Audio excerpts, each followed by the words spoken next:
excited, but we couldn't think of a better speaker to moderate this session than someone who's been on the panel twice. So with that, please give him a little bit of a heckle and a warm introduction to Jaska.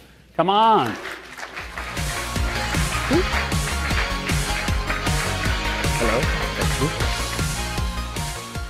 Hello. I have the pleasure today to moderate the session for real-world use cases. And as a former customer and user and now director of product management at QbDvision, that's of course for me the most interesting session of the entire conference, right? What does your organization need to transform? How do you roll out large organizations, and what are the benefits to go digital? We're going to hear about all that today, and we will hear about agile change management tailored for pharma by Whitney Pang. We will hear how Eli Lilly is revolutionizing product lifecycle management using QbDvision from Mike Green and Anthony McGuire. And Isabel Guerrero is going to present on digital tech transfer. And Isabel is currently working at Viralgen Vector Therapeutics, Vector Core, as an MSAT scientist, part of the tech transfer team. She has years of experience in molecular biology, cell culture and fermentation research with industrial experience in an upstream scientist and responsible for batch record writing and reviewing. In her talk, she will talk about QbDvision as that source of truth that allows AskBio and Viralgen to work together on technology platform, share information in real time, improve communication, and identify transfer problems early on to get to a more simple and efficient tech transfer. Please welcome on stage my former colleague and dear friend, Isabel Guerrero.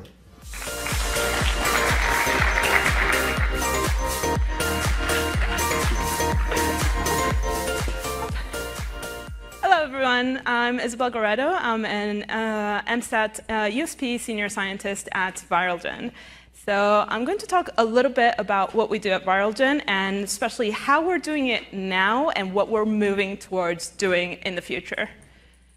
So Viralgen is a science-driven, AAV-focused gene therapy CDMO founded by AskBio.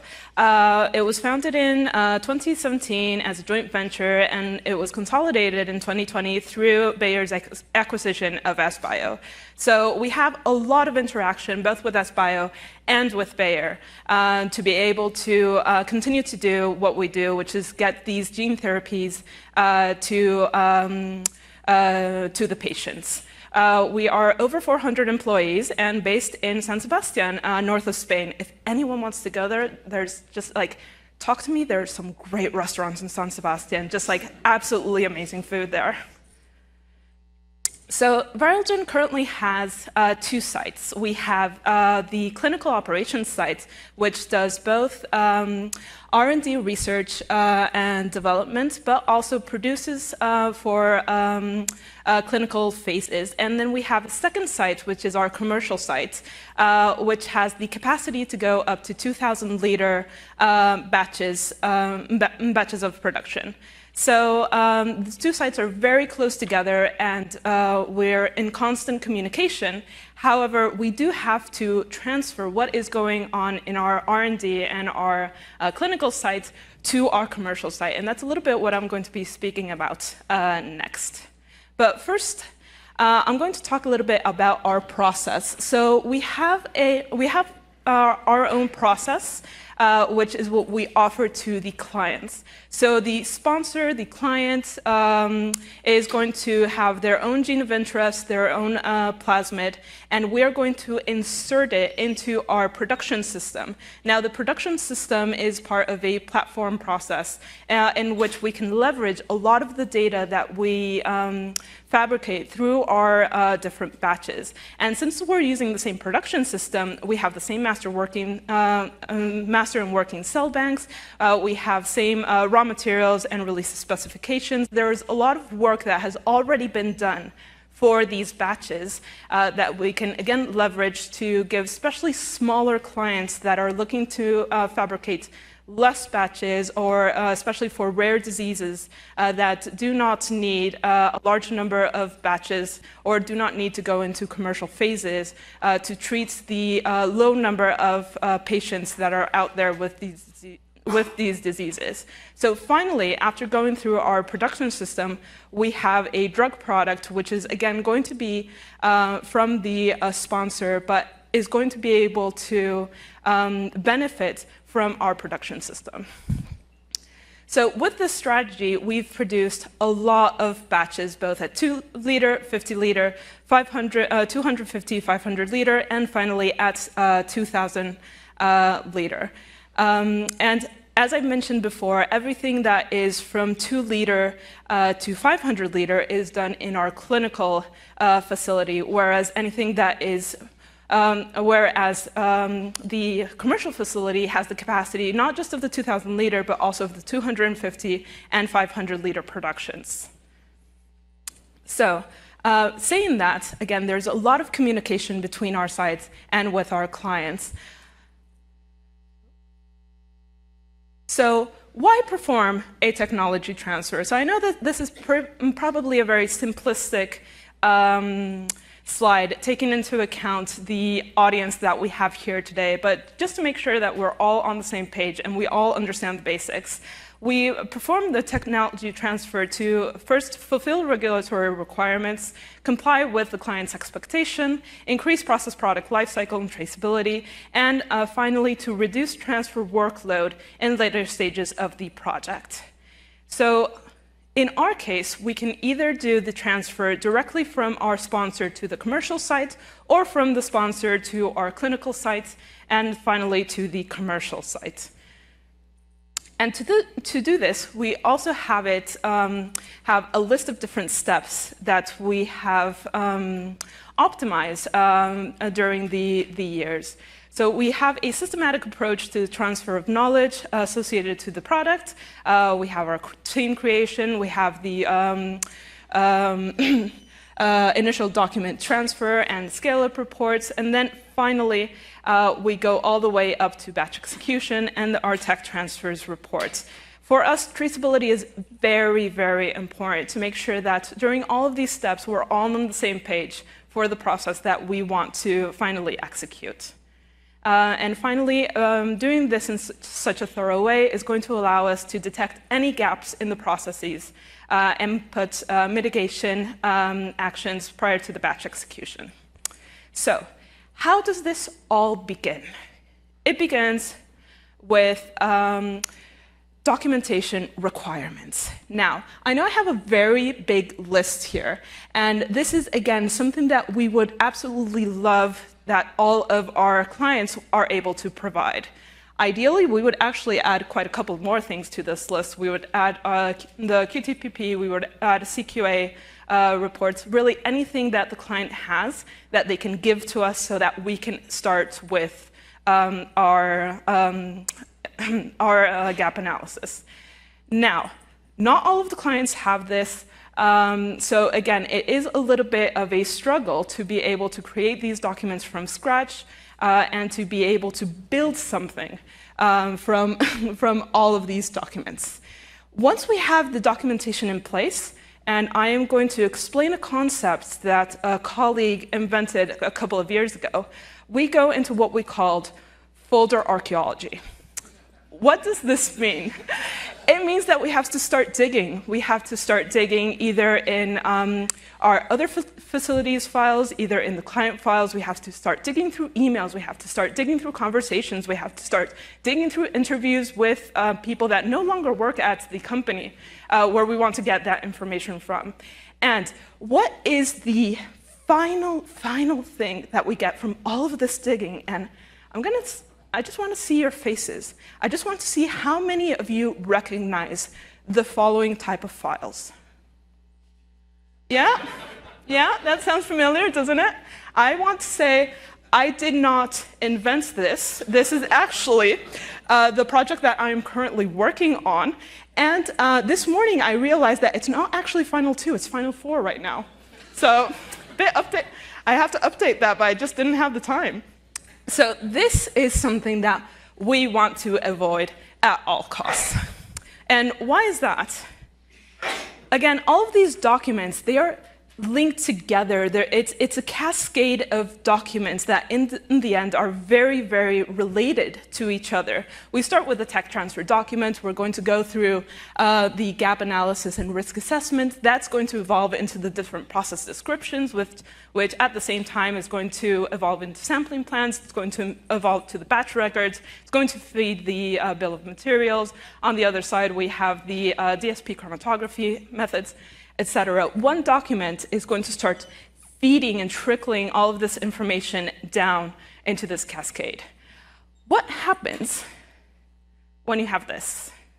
Well, this means that there is a change that is detected. Now, this change can be an error. This change can simply be a new configuration. This change can be an update to the materials that are going to be used. But this change triggers a new memo that the client has to send us so that we can change the tech transfer document, so that we can change the gap analysis, so that we can change the USP process description, which again needs to go back to the client, needs to be signed, needs to be revised. And by the time you finish doing all of this, and you said, finally, it is done. The PM is going to finally stop shouting at me. It is finished. You find something over here.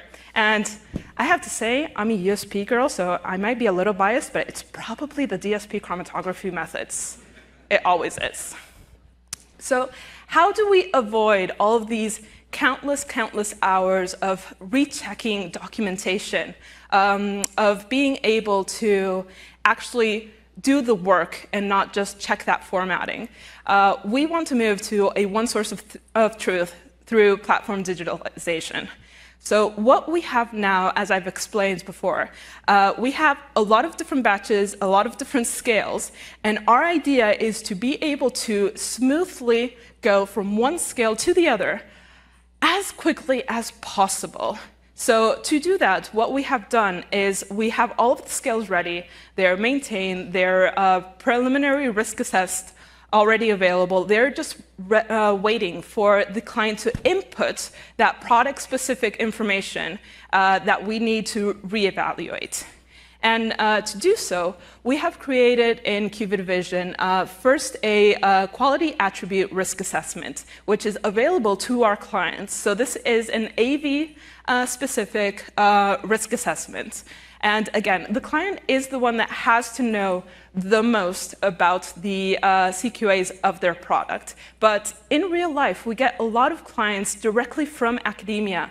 And we ask them, do you have your QTPP? Do you have your CQA? And they answer, what's a CQA? Is that funding? No idea. So the more that we can give them already risk assessed, already in a format that they're going to easily understand, is going to get the ball rolling for all of the rest of the risk analysis that we have to get into place. Once that is done, we move on to the platform process description, or the transfer itself. Now, again, we already have all of our different scales on the QbDvision platform. And so we're able to easily insert all of that product-specific parameters that are going to be given by the client in a very simple way. So what we're moving towards, again, this is work that has already been done, and we are moving towards being able to also perform our gap analysis on the QbDvision platform. So to do that, and again, this might be either very high level or very low level for a few of you, but I'll just very quickly go through how we do our gap analysis. So we have our sending unit, which can either be the client or it could be our other sites as Viralgen. And then we have the receiving unit, and we're going to list all of the different parameters that are going to be executed or that have been executed at either site. Then we try to see, okay, is there a difference in how we are executing in site 1 or in site 2? If there is no difference, then we don't have any need to actually risk assess, because in the end, it's going to be the same process. But if there is a difference, we first have to ask, Why is there a difference? Is there any way of there not being a difference? And if there is a difference, what can we do to mitigate it? Do we need to have special training? Do we need to have additional equipment? Do we need to make sure that that particular step is supervised by someone, etc. So we'll be able to catch all of those differences and have a correct mitigation plan. How are we doing this currently?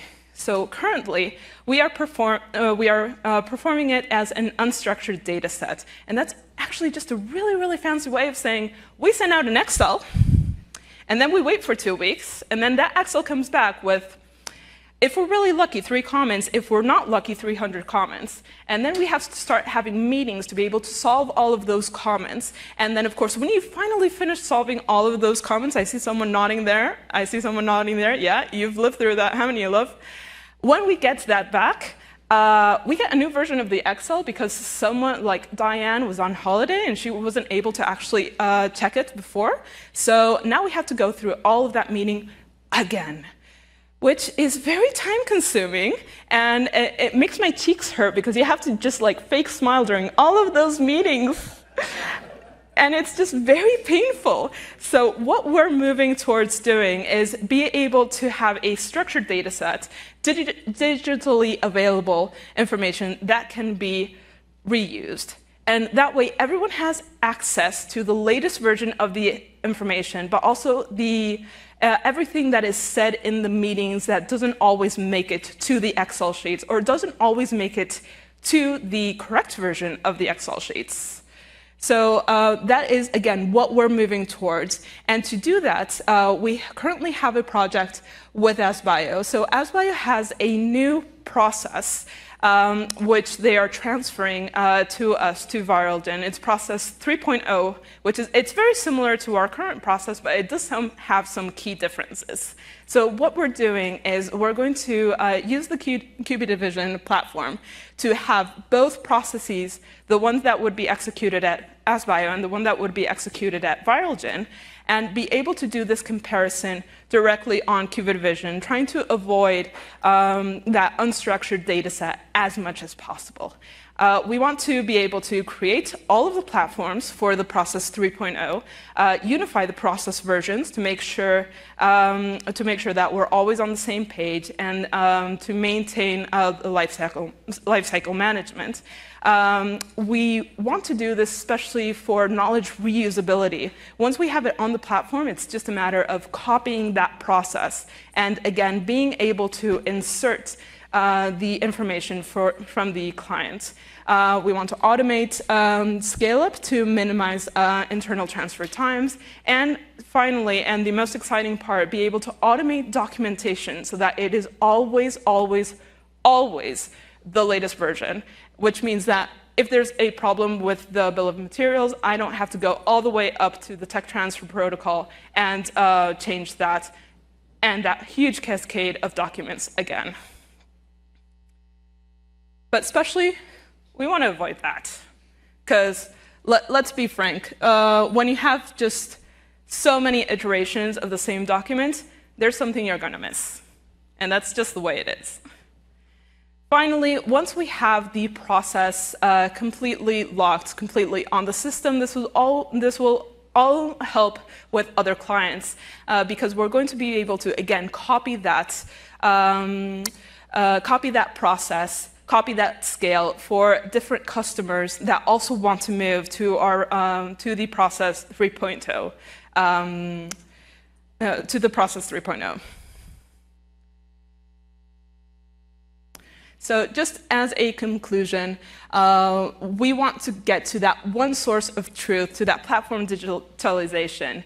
We want to be able to share information in real time, so it doesn't matter who's on vacation. They're always going to be available to recheck that data. We want to eliminate excessive paperwork, meetings, and dependency on individuals, because that individual may not be on vacation. Perhaps they left the company, and all of that knowledge that was in their head is now gone forever, and that is definitely something that we want to avoid.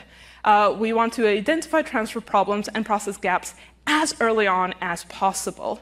But really, we want to simplify technology transfers, make it more efficient, and promote direct collaboration between teams from all of the companies involved, which I think is the main issue why we're all here in the end, isn't it? So even if you don't have to do the grunt work, it's definitely going to be something that we all look forward to. So thank you very much for listening to my talk. And again, if you're ever in San Sebastian, hit me up. I can get you like the best restaurants. Thank you.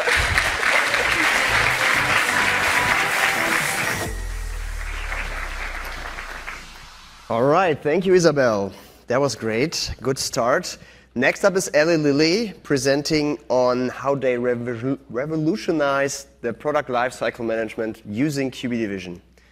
And I'm going to introduce Mike and Anthony now. And Mike tried to send me his entire CV to read it out here in front of everyone. So I said, no, I'm not going to do that, right? So I'm just going to summarize that here in 2 sentences now. So Mike is currently a principal engineer at Eli Lilly, where he serves as a technical subject matter expert on product lifecycle management, bringing together his expertise in process control strategy across modalities and networks with his passion for transformational digital initiatives.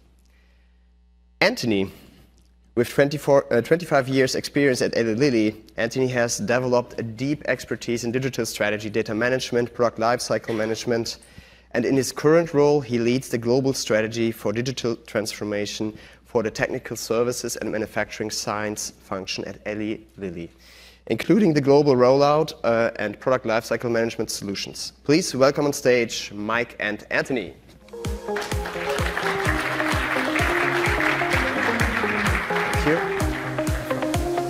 Nice to meet you. Thanks for the opportunity to share Lilly's journey, what we're calling our PLM QbDvision program. And my colleague Mike is here as well. And Mike's going to go into a little bit more detail of what we're doing there. I'm going to just talk a little bit about our program at a higher level. As myself and Mike were just preparing for this yesterday evening after Doug's inspirational SpaceX journey, we were evaluating, what we were going to talk about, and we said, wait till the audience see what we're doing in Lilly. It'll be nothing compared to what Doug has done. But that was a joke I wanted to start with. But obviously, no one's going to beat Doug here. But at the same time, for us pharma geeks, it's actually, it has been kind of like a really exciting journey over the last couple of years. And there's a couple of folks in the audience that have been partnering with us in this journey as well. And I'd just like to start off by acknowledging the Lilly team who aren't here. It's myself and Mike here. But there's a lot of people within Lilly who've been involved in this journey over the last few years. And, and truly this is a transformation journey that we've been on. It goes across not just within, like we come from more of the manufacturing tech services background, but also across development, across our supply chain partners as well. So hopefully you find it interesting. So just to start off with, this is, I guess, what we've seen before, we talk about the challenges we have today. We talk about the management of what we call product and process information, product control strategy, it has different names, and when we start in development and we're trying to develop and characterize our process, we're trying to do the initial risk assessments, what's our CQAs, and it's still a relatively small amount of data. It's still a lot of data, but relatively speaking, as we go through the journey of the life cycle of a product, it grows. We go into clinical manufacturing, we go into tech transfer, then we go into commercial manufacturing and the overall supply chain. And then the amount of data and information we need to manage just explodes. And this is, I guess, is what our challenges is today. So the norm here is that we just rely on paper. I know we all know this already, but if you ask yourselves, why are we actually relying on paper today? And there's a level of just comfort, I think. We've all just, it's been a way we've done it for like 50 years, so why would we change? And I think there's a level of, people perceive a level of trust and comfort within that. But in reality, that paper process, is very siloed. Every single department has its own way of managing the same information on paper. So where people perceive we've got trust because I can see the document, I can control it, and it's bounded within a piece of paper, they think that, okay, we've got, you know, we can trust the data itself, you know, but in reality, we're just doing a lot of transcribing, you know, of that data, and as a result, it leads to a lot of data integrity risks. So that's in essence what we're trying to solve here, trying to change people's mindsets of how we might do this. And we've been through a journey in Lilly over the last, I'm going to say the last decade, even before my time on this project, where people have, you know, tried to do this. They know it's the right thing to do to move to more of a digital CMC framework. And, you know, and we've probably made some progress to some extent, but what we want to share a little bit is the journey we've been on in the last 2 years in terms of how we've made it happen. And probably one of the best ways to explain this is if we just take one of those data elements, you know, and take something that everyone can relate to here, like a CQA specification, you know, and we watch its journey throughout its life cycle, all the way from development when it initially gets, you know, analyzed and proposed, and then gets documented and approved as a CQA, you know. We tech transfer that information. This is just one specification. We tech transfer into our manufacturing documentations, into a local specification document. That in itself then gets transferred and transcribed into a lab information system. You know, that same specification gets used in PV protocols, in CPV reporting, in data monitoring, and every time it's a data integrity check that needs to be performed. You know, and then we go into our dossiers, you know, and our submissions, you know, and then it's getting transcribed into those dossiers as well. You know, and each one of those, you know, country-specific dossiers may have changes to them, and then that results in a loopback. You know, we need to re-update the documents again. We call this the chaos slide. It gets crazier the more I click here, but it's, you know, we go into like, you know, multiple sites for the same process. Again, you're doing the same thing. We're transferring that information into our data warehouses. And then we get into the overall life cycle of a product. Over like 20 years, you know, we've many different flavors of our process. You know, we've new submissions going on. We've many process changes happening. So that same one piece of information is probably getting transcribed like hundreds, perhaps even thousands of times within one, you know, within its overall life cycle. So, you know, what are we going to do about it? One thing, you know, we in the past, like many people, we said, let's do a POC, let's do a use case, let's show the value. And there is, you know, it's the right thing to do. We've been there. We probably haven't been able to, in the past, maybe get at that last step where it says, right, let's really do this. You know, so when we talk about, you know, enabling transformation, you know, we probably started with a couple of guiding principles behind it all. You know, first of all, you know, very much linked to what Isabel was talking about in the last talk, you know, source of truth. Do we truly believe that we can digitize this information and make it a source of truth?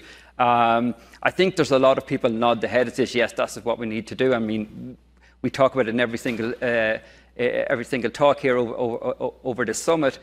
But to really make it happen, do we really believe that, you know, that we can do it? And for us, we wanted to set up this guiding principle to make sure that, you know, we always refer back to that. We've had some instances where we've been rolling out, you know, this program, and there is a temptation to say, okay, let's create a digital version of this information, but let's just keep the paper as well because I'm comfortable, you know, and that's going against our overall principle of what we're trying to do. So that was the first one and most important one, and it must be in a digital format, as I say.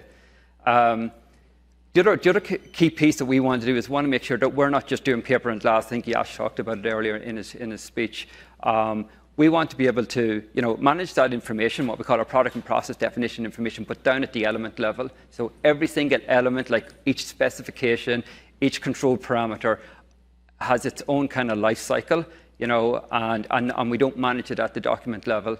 All the business process and these systems then pull from that digitized source of truth. I mean, every time, you know, when I present this, like people say, this is common sense, and everyone would nod when they see this. But to actually commit to doing that, you know, can have its challenges. But as I said, what we've learned is that we want to, you know, enforce these guiding principles as we go through this journey. And if at all possible, avoid transcription, you know, and, you know, sometimes it may be unavoidable, but as best we can, we want to be linking to that source of truth. And most importantly, then, there's no point in actually getting our information, digitizing it, has a nice, cool database or a nice, cool central system, and then over time it just decays over time. You know, so governance is obviously the key piece to this. And that's one of the key principles, and I'm sure Mike will talk about it later when he gets into details of what we've been doing, but trying to govern this information, trying to proceduralize it, making sure that we standardize what we call things. That's going to be key. So this is where we ended up. We had, as I mentioned there a few minutes ago, we had a couple of choices to make. We got a lot of commitment across Lilly that we wanted to have this digital source of truth, of our product and process definition. This is not an exhaustive list, but it covers kind of like the key aspects of what we call our product control strategy that we would want to manage in a central digital system, what we call our product lifecycle management system, partnering with QbDvision. But at the same time, you can actually, decide to, as I mentioned earlier, stick to paper and also do this digital system. And that's sometimes people say that's the first step. Let's just digitize it, but let's keep our paper as well. Let's control it in paper because we're just not ready for the full jump. But going back to our guiding principles, we kind of said that if we do that, we probably will be waiting another 5 years, to be honest, maybe more. So we were very stubborn. We're a stubborn group, and we said, if we're going to do this, we're going to go all the way. And that's what we did. We've made a commitment across our organization, and to be fair to our organization, across all the functions, across quality, across our tech services groups and engineering groups and process manufacturing groups, we said, if we're going to do this, let's do it. And we've successfully been able to migrate our paper-based systems into a digital system and archive our paper process descriptions. And as I said, Mike's going to go through that in a few minutes and just go through that in a lot of detail. So what that does now, we truly do have set up an actual source of truth. And now I won't go through all of the list of elements here, but I'm sure this will resonate with a lot of people. We've now got it here. Now what that's doing is generating lots of conversations, and people really know what's happening. And we can now look at the concept of true knowledge management from development, tech transferring into manufacturing, integrating within our manufacturing systems, even looking at automated batch release, through these systems. And I think that's the shift we're seeing within Lilly, is that once we've done our first one and we've just successfully completed our first product, now people know that it's actually real. And the fear initially of let's just keep the paper as well and going, as well as having a digital system, that's gone now. So we've definitely moved the needle. We're still a long way to go in the journey, but we've more to come. So Mike, I think I'm going to introduce Mike here, and Mike's going to share a little bit of what we've been doing in a bit more detail. Thank you, Anthony. So in classic fashion, as the doer, I've been left with little time, so please feel free to follow up with me. Maybe that's a theme we can reflect on as a conference. So let's talk about a use case in executing PLM, right? How do you take your first product digital? I'm going to be talking about a MAB API process, but it's at a level and to a level of description that the modality is really kind of agnostic. So the first step is you have a PFD, some process flow document, process description document. Different companies call them different things. And the first step we took is to decompose that, right? So you need the people with the right skill sets to do this, but some of the types of data elements, and this is again back to the theme of contexting at an element level, right, not at a document level, some of the data elements you might identify out of a PFD are listed there, right? There's usually narrative information, specific nomenclature, maybe that changes across the organization. Hopefully it doesn't. I think it usually does. You've got parameters that have certain classifications, criticalities, acceptance criteria, and so forth. The list goes on. Yours is different than mine. But you have to start somewhere. So decompose that process definition that you seek to digitize. Then let's move it to QBD. Where do all of these things live in your new digital system, right? So you need people, again, back to the people, that are skilled in the system and skilled in the process. Ideally, you have one of these unicorns we've heard about that can do both, that can help you decompose your PFD and the process of bringing it into the system so that you end up with a structured digital format for your data that you can then do all these wonderful AI-related things that we heard from Yash and others earlier in discussions. Now, that's all fine and dandy, but as Anthony said, that will decay and die if you don't maintain it. And how do you maintain it? As he said, with active governance, right? And so Lilly's kind of trying to take a dual-prong approach with kind of a recognition that PLM is a massive, important digital program to manage critical information. There's got to be some PLM-focused governance with folks that are technically familiar with the content of the PLM system. But there has to be some overarching digital governance because PLM and a digital process or product definition doesn't sit by itself, right? There are tons of other electronic systems that are going to hang off of it or want to use that data, need that data, so on and so forth. And so there needs to be some harmony between what's going on in PLM and what's going on in these other areas of the organization. A key component in how you execute that governance, sadly, needs to be an SOP. That global SOP needs to be given a lot of attention and care and stewardship to make sure that the people using it, which in our case is going to be kind of two groups, right? You have this active, higher level, elevated access user, these super users, right? We call them data stewards. They sit in central functions. They're kind of SMEs on a network rather than on a product itself, if you will. And then, of course, you have your broader user base, your folks across the sites that, your frontline reps that need their today document every day, tomorrow QBD system every day. So obviously we're talking about, in our case, transitioning from a paper-based to digital knowledge management. And I wanted to talk about some key design points and considerations for setting the right data model while you do that. So you have, now I'll broaden it, a selection of documents. We're not just talking about a PFD, because that's not all that governs the process, right? You have some specifications for the product you're making. You have a control strategy. You may have multiple control strategies, depending on how your company slices and dices. Maybe there's a contamination control strategy, it's separate or together from another, so on and so forth. But you have these documents. A given product is made at some number of sites, across some number of networks, usually API, drug product, packaging, something like that. And over a product's life cycle, it accumulates versions, right? As we improve our processes, ultimately there may be a number of changes that we need to refile for, and that's worth it because the productivity gains or whatever new indication necessitate that. So all of this you need to kind of keep in mind as you're doing even your first migration into QbDvision if you want to avoid painful rework in the future, right? And so as you go through these different tabs that I've organized it by QbDvision's tabs. And these different types of records and the information in them, you need to be really conscious about what is going where. Now, I've been talking a lot about the process. I'm an MSAT tech services guy, but I know a lot of you are probably asking, well, Mike, we've been talking a lot about this digital ecosystem, right? You're a big process guy. Well, you need to make sure you get some unicorn or some cross-functional team in there, because like I said, PLM is not going to sit by itself. Maybe, I know it's S88, not ISA 88. That's not a mistake. It's because I haven't met anybody that fully upholds the standard. It's like a kind of version of it. So this is Mike's Lilly version, S88. Other ongoing digital products, right? All of your end users, existing e-systems, future integration, how active are the products you're talking about? And if you do all of that right, hopefully you can come to a place of common structure and a level of common language that can enable seamless integration in the future. So even if your initial use case might just be for your product and process definition, get your MES folks in the room.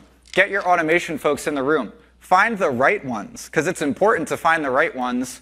Have a conversation with them. Say, hey, I call a process step this.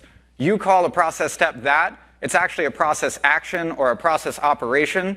Can we all come to some sort of agreement that makes sense to everybody so that when you and I are long gone and people want to integrate what we left, it makes sense to them? And so that's kind of the overarching what we want to keep in mind as we go about this journey and how we've taken it kind of from the get-go at Lilly. So thank you.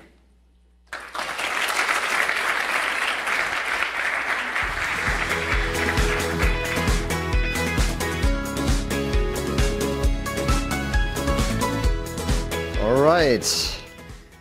That was a great talk. Thank you for that, Anthony and Mike. So last but not least, we will hear about how you overcome classical change management models that we see failing in our industry over and over by Whitney.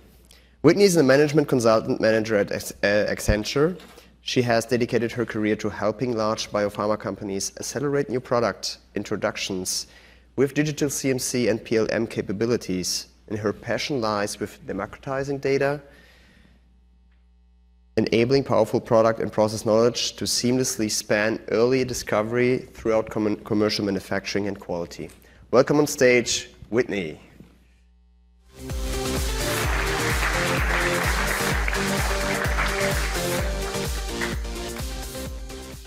Hello, everyone. I'm delighted to be here. My name is Whitney Pung, and I belong to Accenture's Digital CMC and PLM practice. I'm based in Detroit, Michigan, and I've spent the last 3 years exclusively helping large pharma companies through their digital CMC and PLM transformations. But prior to joining Accenture, I spent several years in industry at Johnson & Johnson, accelerating NPIs, new product introductions. I rotated through analytical development, supply planning, manufacturing, quality, distribution, largely in the large molecule and vaccine space, all focused on helping us collaborate better across functional silos.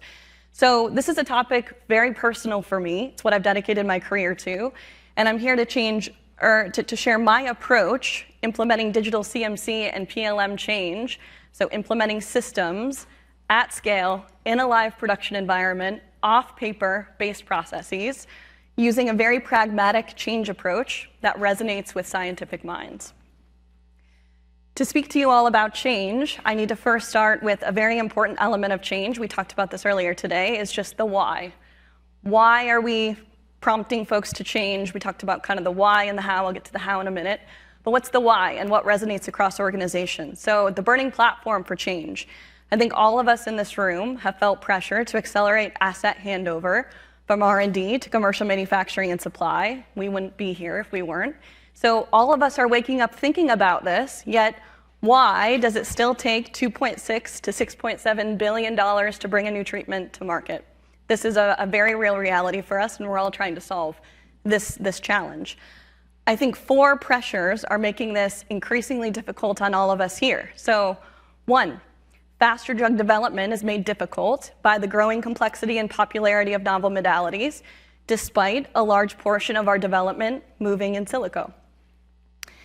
2, increase in the number of data points required to report to regulators, and they're also moving more toward electronic and structured submissions, often which vary agency to agency, and the more LOCs we work with, that becomes even more difficult to manage. 3, healthcare ecosystems aim to control the perceived high prices and increasing total costs of drugs for our patients, making it harder on us or increasing the pressure for us to accelerate market entry, yet also cut costs as well so we can make things affordable for our patients. And finally, the human effort is intense and requires highly specialized niche talent to bring these NPIs to market, and just the sheer number of data that our niche talent has to deal with is increasing. Not to mention, we are also experiencing a 35% labor shortage in the pharma segment alone. This is making it very difficult on us. So what is the burning platform for digital CMC and PLM? We've heard time and time again this week already. Access to critical platform, product, and process data is needed for information, knowledge, and intelligence. This is the only way we're going to be able to do less with more, improve patient safety, and reduce risks across the operating chain. And so I think all of us know, right, we want to use digital CMC and PLM systems to move away from digital dead ends and to enable smooth data flows across organizations, okay? The why is clear, and in my experience, when we present it in this fashion, it's easily championed with senior executives, but also is upheld and championed from the bottom up. So shop floor scientists, manufacturing engineers, they resonate with this message. So why are we still seeing challenges implementing change with digital CMC and PLM? I think Eric from QbDvision had published a stat even. We've seen a 260% increase in Google searches for digital CMC and PLM in pharma. So everyone wants to participate, everyone's intrigued. Why do things still fall short? And so in my experience, there are a few reasons behind slow progress for digital CMC and PLM in our industry in particular. PLM is not new. Yeah, it's been around since the 80s, largely adopted for discrete manufacturing. I would argue other process industries do it better than us. So why are we stalling out? For one, the high complexity of scientific workflows is hard on us, right? Product, platform, and process definitions are largely complex, and so solutions that I've seen hit the market are either too structured for R&D to get behind, yet too flexible to be actually effective for manufacturing and quality. 2, we've had integration challenges with the entire ecosystem. So systems have failed to integrate with legacy systems that unfortunately might not be going away anytime soon, or failed to evolve to integrate seamlessly with the next best QMS or RIM or MES system that comes out.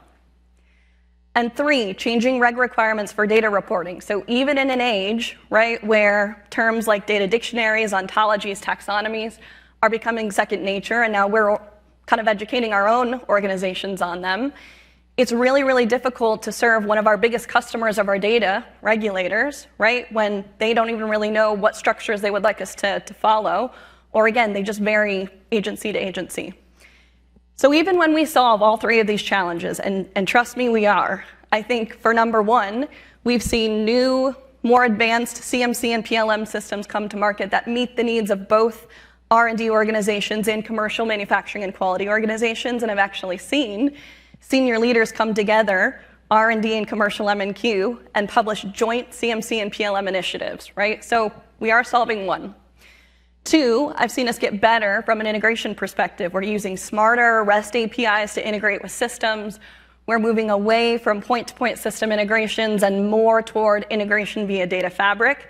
We want to stay flexible and nimble. And 3, I think regulators are becoming more forthcoming with their expectations for us, and those of you in the room are actually getting smarter with intelligent reg reporting capabilities to help scan the market and help yourselves as MAHs stay more informed about what's coming. Why are we falling flat? We are using insufficient change approaches for digital CMC and PLM system implementations that are too complex, they don't resonate with scientific minds, and we don't have the time for them, yeah? In addition, I've seen traditional change models fall flat when they lean too heavily on emotional cues. They apply a one-size-fits-all approach that might not resonate with people with different digital appetites, I would say, and they aren't really practical for those of us that are more risk-averse to change in our organizations. So with that, let's talk about the challenges with traditional change curves for scientific minds. So to get us started, I want to share a little bit about how the modern change curve came to be. It was first kind of introduced via the Kubler-Ross grief cycle. So this was introduced in the 1960s by a brilliant Swiss-American psychiatrist to help us better understand how terminally ill patients deal with their imminent deaths, okay? Naturally, we apply this to business, as always. We add a few steps here and we call it the Kubler-Ross change curve, but we try to help ourselves cope with very traumatic events like organization changes or system implementation, okay? And then since the 2000s, a couple more models have come out. I've seen ADKAR, 7S, I think Yash mentioned the J curve yesterday. They're all good in their own way, but in isolation, really don't move the needle when we're trying to implement digital CMC and PLM systems. So what is a pragmatic change approach for digital CMC and PLM implementations? In my experience, having implemented across multiple modalities, drug substance, drug product, all in the production environment of a CMC or PLM system, there are 5 elements that really move the needle to get people to want to change and to support change. So for 1, start small and think big. Don't try to solve the entire PLM equation before doing anything. Start with 1 product, platform, and process definition for a late-stage asset or an early-stage asset, and the use cases flow from there, really. You get your reg scientists very excited about how they might auto-populate portions of Module 3 with your data from the system.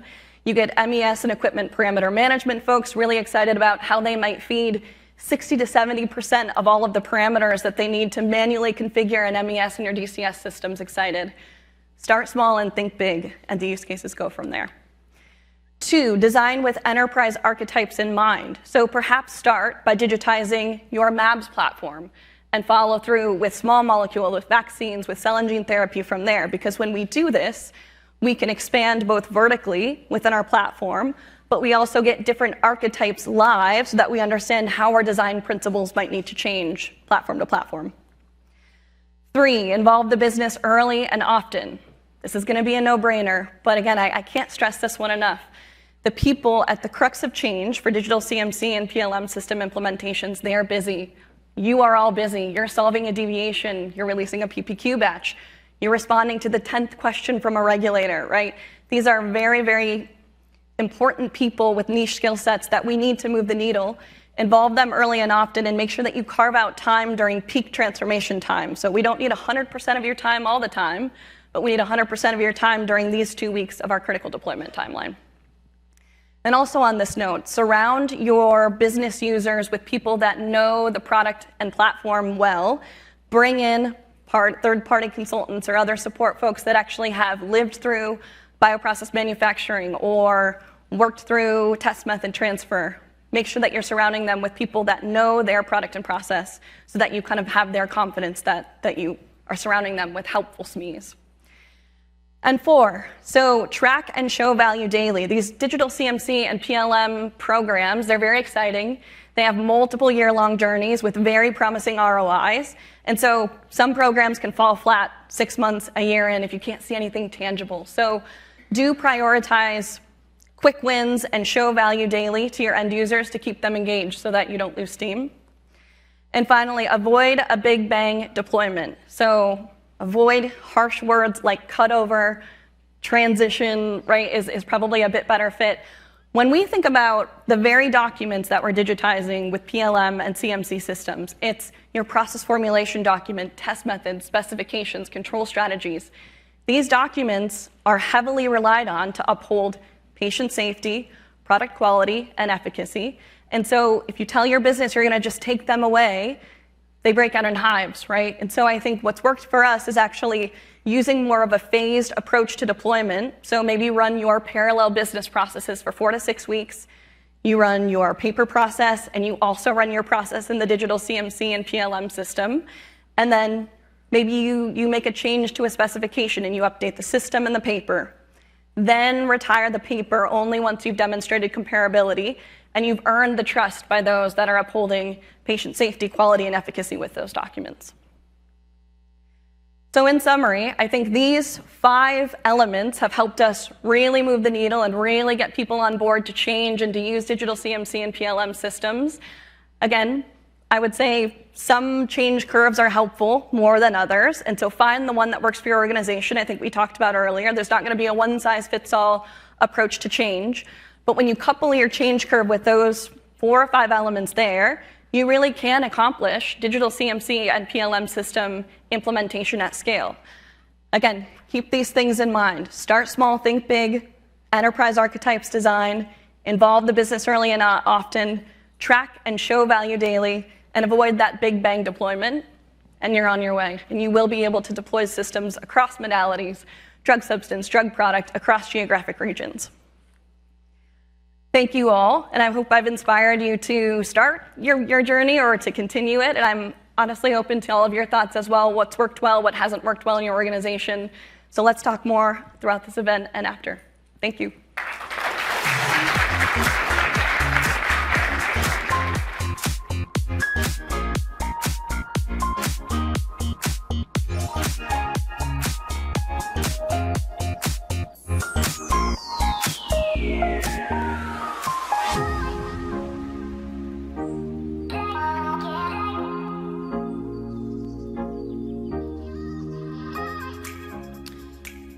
Well, that was a great series of talks, and we have only 10 minutes for questions. So you guys think about questions already, and we bring everyone up on stage. And okay, it's going to take a second. All right. I can do a small intro here on the side, because there's only 5 people, but you see 6 chairs here, right? So we have Bill Pasuti also joining us from MSAT.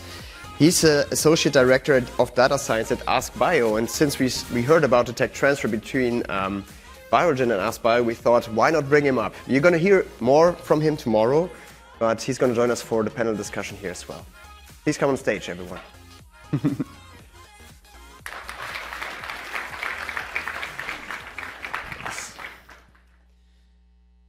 Right, I see already questions.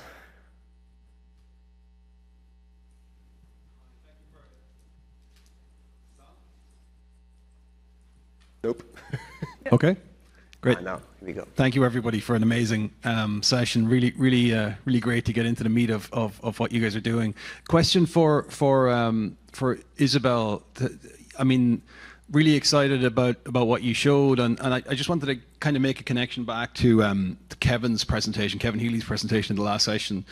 You know, you described a great use case for making it, you know, just deconvoluting that tech transfer, but like, AAV gene therapy is one modality that is like, it's so much in need of process improvement and yield improvement and finding the best possible manufacturing process to be able to supply patients with all of these life-changing therapies. So do you see, maybe your data science colleague can comment on that as well, but the potential to also use that kind of continuous learning loops to get to, you know, higher yield for processes, higher capability in your processes over time. Do you see that as something that's going to be enabled by the journey you're going on?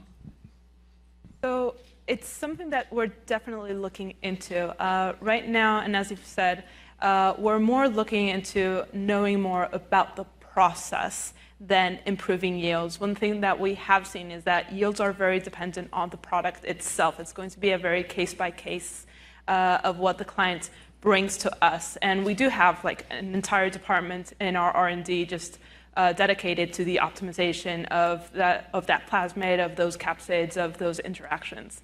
But one thing that we were able to do, again, through QbDvision and getting everyone involved was a risk assessment of our current process. And through that risk assessment, through that IFMEA, we've pinpointed all of the key process parameters, all of the critical process parameters, well, potential. And we can now move forward into process characterization with that information. And that is definitely something that, again, we want to have as a platform setting that is going to be useful, not just for us, but for all of the clients that want to utilize that platform. Yeah, and okay. Just to add on to that, she's right, and we want to work together, and we want to kind of align the nomenclature, and we see that's a great way to do with QBD, and we want to do all the platforms kind of on, you know, one type of, let's say, knowledge model that I know Yash has mentioned, and that's what we want to do, is just at least structure it, and kind of once we have one platform, the other ones should fall in place a lot quicker and easier. And I think with, you know, risk assessments, we identify them based on each product, but we might learn that it could apply to multiple products and modalities. We have many features. Maybe we can learn that only 80% of them are actually similar across all the modalities, and some aren't. And when we learn this, it's going to really help accelerate getting new programs in.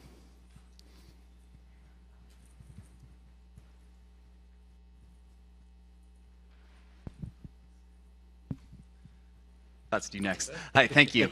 I'm really curious. So a couple of you talked about opportunities for error, like whether it be from a tech transfer document, there a change, or places where you're translating, say, part of your process sort of left to right. There were a bunch of stop signs on that one disaster of a slide. I loved that one. What I'm really curious about is, after you've deployed QbDvision, have you seen an impact to so maybe a reduction in the number of errors, or more efficiency with how you communicate between the transition partners or the tech transfer partners? Because that's what I'm trying to understand. Like, it's one thing to have the information that's readily available, but does the tool actually, have you seen any type of measurable result that said, our total number of errors or non-conformances or maybe misses from one side to the other has effectively gone down from traditional methods? Yeah, so I'll start. So one of the things that we had to do, and I didn't really go into it much in the talk, is we had to get everyone aligned on the nomenclature that we were going to use. And it wasn't just the nomenclature, but the process itself. So we did have, for example, in one site, there were quite a few ways of naming just one process parameter, whereas there was only one in the other site. So through QbDvision, what we've done is we've made sure that all three names are tagged under the same process parameter, so that we always know that we're talking about that. Because sometimes it could be, okay, well, this doesn't align with this. Is it because it's missing? Is it because we don't control it? Is it because, and it's just such a problem with nomenclature. And again, something that is very easily not detected in Excel. Because in the end, you just add a new line, and that's it. Whereas in QbDvision, you have your whole process, and you say, okay, this parameter has to go here. This is the place where it has to be. Whereas in the Excel, you add it at the end of the Excel, and then it's gone, or you added it 3 times because, well, it's a very long Excel. By the time that you've added it, you've forgotten that it's actually 3 pages before. So in that regard, we're a lot more careful when naming and when analyzing, because, again, there's only one way of naming it, whereas with other traditional methods, it can get a little bit lost between Excel files, between documents, between reports, etc. Just maybe one thing I'd add under like the theme of like, early wins, all of us are kind of in this journey quite early. And one thing, and we talked earlier in the panel earlier about quick wins, but the ability to put all your information, whether it's across different sites, across multiple flavors of a process, across the different networks, all under one system, that in itself, just making it more accessible, that seems like a very small thing, a simple thing like a drop-down, and I can see each site's process. You'd be surprised how difficult that is today to get, And something small like that, people think we have to get really complicated here and create complicated databases. It's just something we bring it all under one kind of system. And I think that when you talk about early wins, or people are starting to see that, just accessibility, And those are sometimes hard to, I'm a big KPI person. Show me the data, show me, ROI and so on. Those things they're so important. Everyone knows we need to do them, but I'm not necessarily going to do it, run a time study and say, okay, now tell me how long that would have taken you to go find this thing. We're just not going to do that. It's kind of like, those are the quick wins where everyone knows, wow, this is pretty impressive. This is going to help us be more efficient. But there are other use cases as you start to build on them. We could do some time studies or look at how we've reduced operational risk. I've seen, unfortunately, entire NPIs fail because someone figured a CQA in the wrong system, right, when we're setting up our data. So there are some of those that come with time, but I would say that the focus on quick wins are more those intangibles, but they just feel real to everyone as well. Yep. The only thing that I would really add is kind of maybe the other side of your question. Being that we're kind of just ramping up and getting started and looking to expand the deployment, I'd expect those sorts of metrics to be measurable and come in favorably in time. But what I can tell you as a PFD decomposer is that it was surprising to the site to see how wrong their PFD could be. And so, because obviously, the first time you take a PFD into a digital system, the question of, is this what you meant to say, comes up when you're scrutinizing that information, and oftentimes the people that own the documents are like, what is that? Mm-hmm. So it's a real, I would say, come to Jesus moment for people that hold their PFDs as their Bible, so to speak. And going on to, I love this idea of we're going to digitalize, or what Yash mentioned, atomize. So each atom, you have the metadata, and all the different names could be tied to it. So I know with the integration mapping that QbD has, that's a possibility when you make these. And you say, which site calls it this? Which site calls it that? Once it's all there, AI can do the rest and just, Other one? Yeah. My question actually goes out to Mike and Anthony. Mike, you talked about the significance of an SOP to really, enforce data governance. Anthony, I was wondering, you said you truly committed as senior leaders to move away from paper, immediately use the system. Doing that strategic decision is one thing, right? But we learned change and adoption is a challenge. Can you elaborate a little bit how you just overcame resistance and what kind of tools did you use? Was it just SOPs and trainings? Or? Yeah. So I think, our journey, and there's been a few iterations of this journey over the last decade, and we're probably just this wave of it. And I think a few years ago, we could see a lot of acceptance maybe at a global level, but probably people who feel the pain on the ground and understand what it means to actually change from paper into a system. There were probably the next wave of people we had to convince. It was easier to convince your global management. And I thought this was going to be the major challenge. I know the theme of this summit here seems to be change management, but I was surprised at how open people were to change. I was expecting a lot more resistance. And if I can't put my finger on why, maybe it's a generational thing. People are ready for it. I think it might just be timing, to be honest. But people were more ready than I realized. and I was pleasantly surprised. I'm not saying we figured out the whole change management piece completely, and we've had Mike can describe this like what we've been through in the last year. You know, there is still challenges and convincing people that this is the right thing to do, but we've moved to the next level of acceptance, you know. So. And the only thing that I would really add to that is that I would say from a strategic perspective, one of the most effective ways that we've been able to break through to people at sites, and particularly people at sites that are resistant to the idea initially, is basically just to come meet them at their problems and show them how you're delivering at worst an equivalent solution to what they have today, and ordinarily a better way of doing things than they have today, right? Because typically you come into personalities at a site and there's always the person, and I have been this person before, of like, here's a hole, here's a hole, here's a hole, like anything you want to do, and they're just going to poke holes in it, right? So if you just know that person or have them poke holes in it and just come back and say, no, look, there's actually patches over all of these holes. It is still a complete garment, and it's a little bit warmer than the one you're wearing today. Generally, they're going to take that and feel the warmth. Maybe just to add to that, like one tip, maybe what I give to people and what I've learned over the last few years is that we think about what is change management. It's a strategy, but what is it on the ground? What I've realized is it's about one-to-one relationships, building relationships with individuals. That's what makes change happening with the right people, you know. And if you can build, you know, a rapport with them, you'd be surprised what you can do with those few one-to-one relationships and how quickly change can be made. You just need to know the right relationships to build. So I think it's not like it was a big, massive change management program. We just knew where to target, you know, the right people. Awesome, thank you. I think we ran out of time. My takeaway is that in terms of change management, we have seen the entire, zoom in today from like company level, how we do it, to really down to the person. I think this was a really nice last word here from Anthony on that. Yeah, thank you everyone for your presentations. And if you guys have more questions, chase these people down in the afternoon or in the later dinner phase, right? And thank you again. All right. Thank you.